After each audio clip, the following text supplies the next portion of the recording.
कपीश जी, कांग्रेस की जो मैनिफेस्टो है उसको प्रधानमंत्री मोदी ने कहा है कि ये मुस्लिम लीग के तरह इसको आप पढ़ सकते हैं, देख सकते हैं। जो अपना शुरुआत से ही मैनिफेस्टो तालिबानी मैनिफेस्टो की तरह लेकर आए हो, उनको तो भाई हरियाली के अंधे को हर जगह हरियाली ही दिखाई दे। जो हमारा कॉन्स्टिट्यूशन कहता है, समाजवाद के साथ स्थापित करता है, सबको एक साथ एक बराबर जैसा पावर किया जाना चाहिए।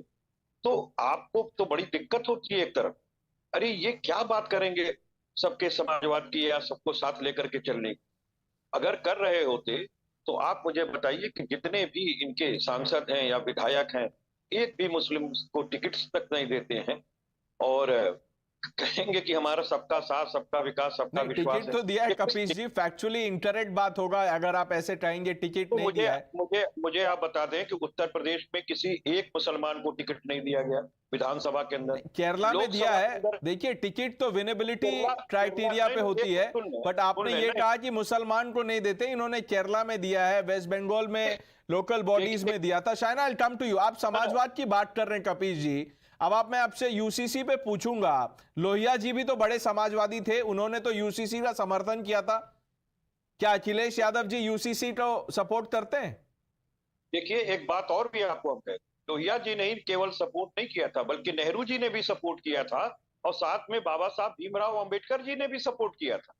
लेकिन जब संविधान सभा बैठी थी तो बाबा साहब भीमराव अंबेडकर जी ने एक बात और कही कि इसे हम मूल अधिकारों में ना रखते हुए नीति निर्देशक तत्व में इसलिए नहीं लग नहीं, रहे वो तो हैं। ठीक है, लेकिन इन प्रिंसिपल मैं पूछ रहा हूं, अखिलेश यादव जी को बोलना चाहिए।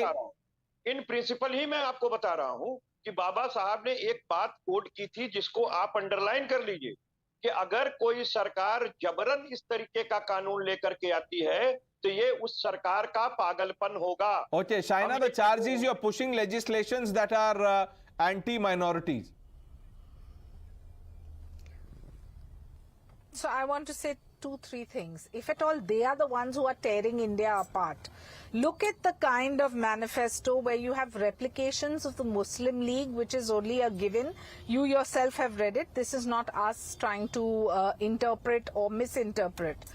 You have a segment of the Congress that has only played appeasement politics, and it is an old trick of theirs, election after election, trying to appease sections. On the other hand, the Prime Minister has divided India into only 4 vote banks: the women of this country, the youth of this country, the poor of this country, and the farmers of this country.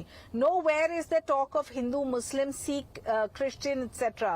Welfare schemes which have percolated down by the Bharatiya Janata Party under Modi ji's rule. I want to ask, does that discriminate on the basis of whether you're Muslim or not? When a gas cylinder is given, do they ask a question of which religion you follow or what your vision is vis-a-vis political ideology? On the other, you have this in the alliance and the Congress party particularly that only plays vote bank politics. We know how they are anti-Sanathan. There have been statements made. We know how they're anti-women, whether it's Supriya Srinath, Shiva Shankarappa, or for that matter, even Vijay Vettidar in Maharashtra. You know, let's see how the manifestos are received. The Congress manifesto is out. The BJP is calling it, has compared it to Muslim League. The BJP manifesto set to be released later this week. Let's see how this goes. Shaina NC, Lokesh Jindal, Kapish Srivastav ji, thank you for joining us on Times Now.